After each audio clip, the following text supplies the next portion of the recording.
Hello friends, today I invite you to listen to the story of Peter Pan.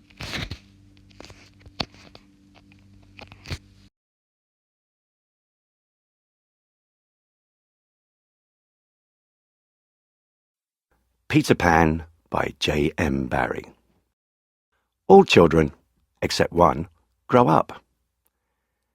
They soon know that they will grow up, and the way Wendy knew was this. One day, when she was 2 years old, she was playing in a garden, and she plucked another flower and ran with it to her mother. I suppose she must have looked rather delightful, for Mrs. Darling put her hand to her heart and cried, "Oh, why can't you remain like this forever?" This was all that passed between them on the subject. But henceforth, Wendy knew that she must grow up. You always know after you are 2. 2 is the beginning of the end. Of course, Wendy lived at 14, their house number on their street, with her mother, Mrs. Darling, and her father, Mr. Darling, who had been happily married for many years.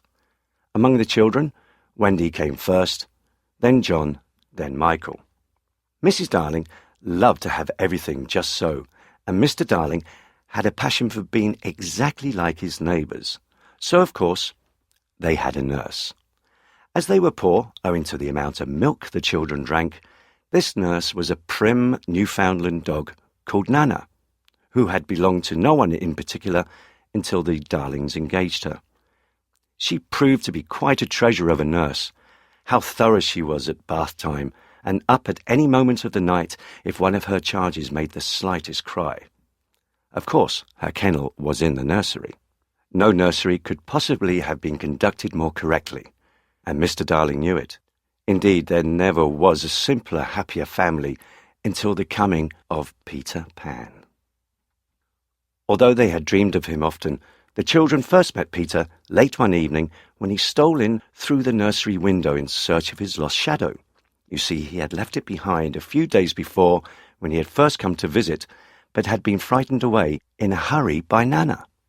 The night in question, Mr. and Mrs. Darling had plans for an evening out, and for a moment after they left the house, the night lights by the beds of the 3 children continued to burn clearly.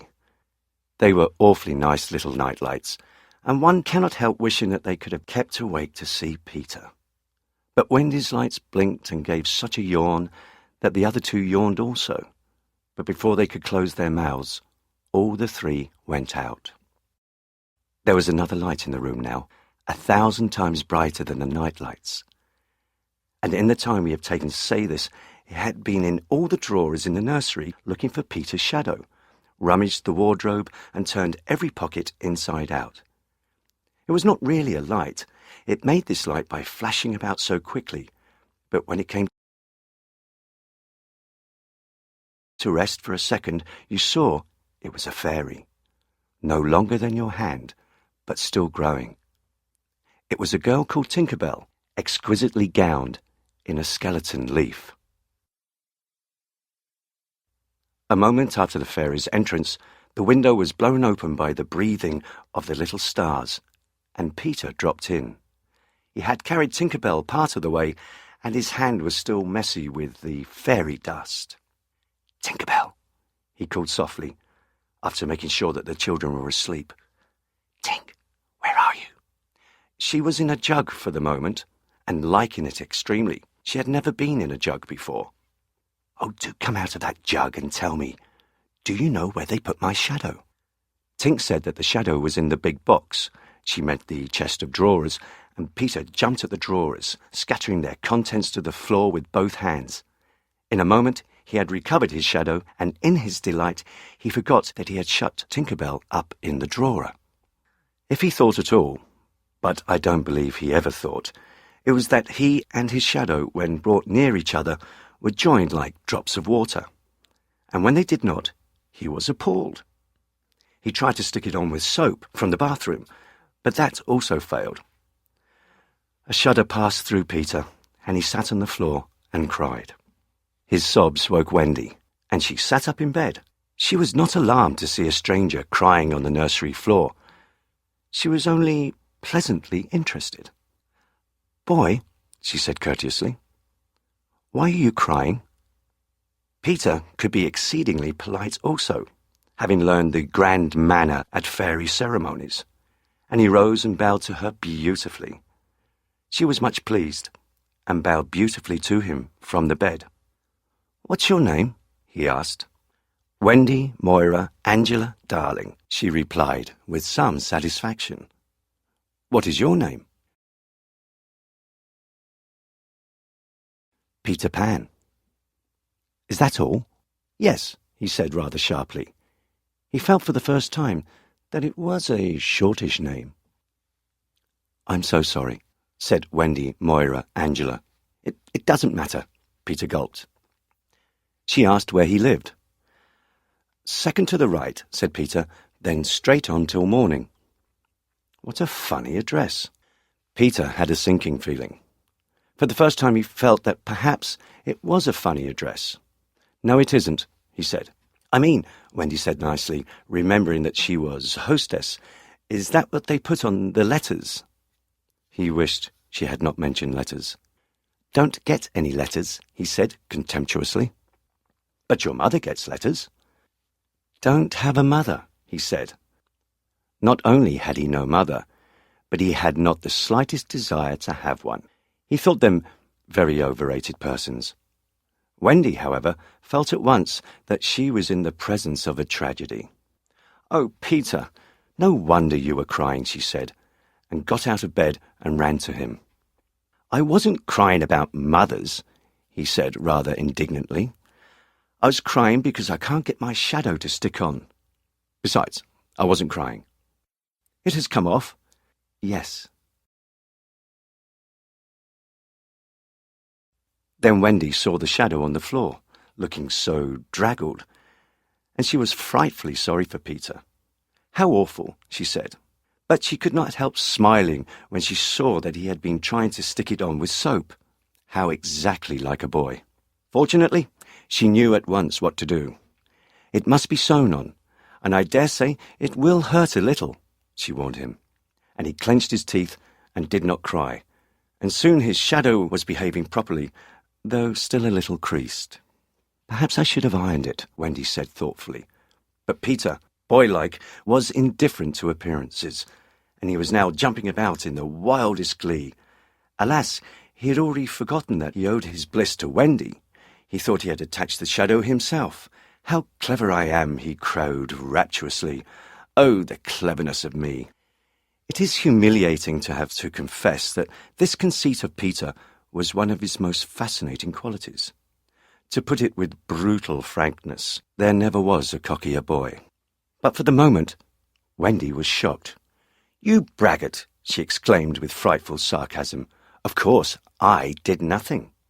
"You did a little," Peter said carelessly, and continued to dance. "A little," she replied with pride. "If I am no use, I can at least withdraw." And she sprang in the most dignified way into bed and covered her face with the blankets. To induce her to look up, he pretended to be going away, and when this failed, he sat on the end of the bed and tapped her gently with his foot. "Wendy," he said, "don't withdraw." "I can't help crowing, Wendy, when I'm pleased with myself." Still, she would not look up, though she was listening eagerly. "Wendy," he continued in a voice that no woman has ever yet been able to resist. "Wendy, one girl is more use than 20 boys." Now, Wendy was every inch a woman, though there were not very many inches, and she peeped out of the bedclothes. "Do you really think so, Peter?" "Yes, I do." "I think it's perfectly sweet of you," she declared. "And I'll get up again." And she sat with him on the side of the bed. When people in our set are introduced, it is customary for them to ask each other's age. And so Wendy, who always liked to do the correct thing, asked Peter how old he was. "I don't know," he replied uneasily, "but I am quite young." He really knew nothing about it. He had merely suspicions, but he said at a venture, "Wendy, I ran away the day I was born." Wendy was quite surprised, but interested, and she indicated in the charming drawing-room manner by a touch on her nightgown that he could sit nearer her. "It was because I heard Father and Mother," he explained in a low voice, "talking about what I was to be when I became a man." He was extraordinarily agitated now. "I don't want ever to be a man," he said with passion. "I want always to be a little boy and to have fun." So I ran away to Kensington Gardens and lived a long, long time among the fairies. And, in speaking of fairies, it struck him that Tinker Bell was keeping very quiet. "I can't think where she has gone to," he said, rising, and he called Tink by name. Wendy's heart went flutter with a sudden thrill. "Peter," she cried, clutching him, "you don't mean to tell me that there is a fairy in this room?" "She was here just now," he said a little impatiently.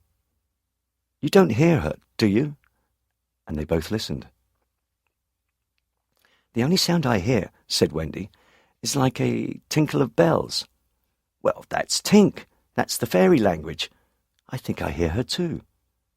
The sound came from the chest of drawers, and Peter made a merry face.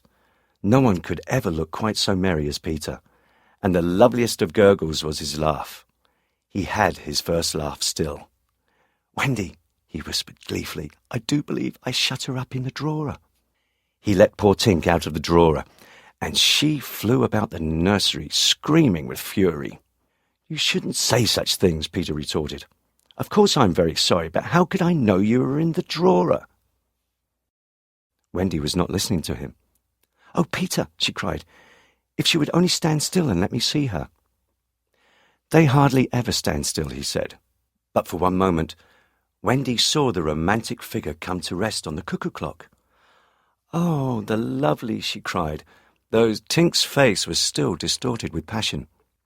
"Tink," said Peter amiably, "this lady says she wishes you were her fairy." Tinker Bell answered insolently. "What did she say, Peter?" He had to translate. "She is not very polite. She says you are a great ugly girl, and that she is my fairy." He tried to argue with Tink. "You know you can't be my fairy, Tink, because I am a gentleman and you are a lady." To this Tink replied in these words, "You silly ass," and disappeared into the bathroom. "She is quite a common fairy," Peter explained apologetically. They were together in the armchair by this time, and Wendy plied him with more questions. "If you don't live in Kensington Gardens now," "Sometimes I still do." "But where do you live mostly now?" "With the Lost Boys." "Who are they?" "They are the children who fall out of their perambulators when the nurse is looking the other way. If they are not claimed in 7 days, they are sent far away to the Neverland to defray expenses."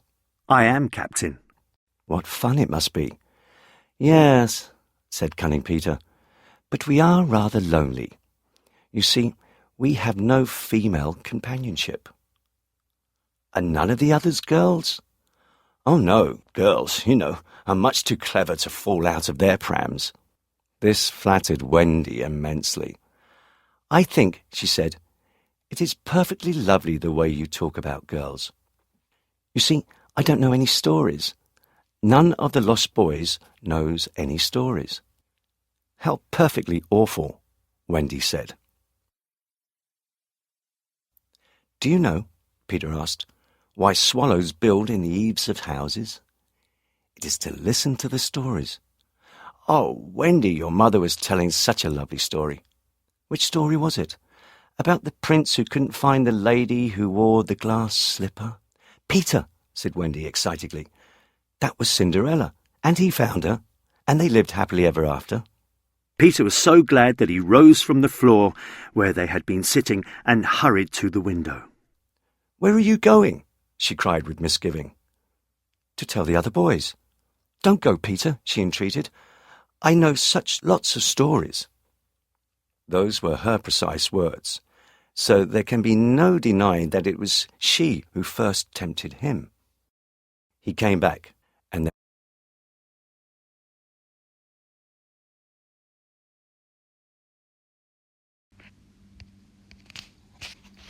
Okay, I'll have to end it here.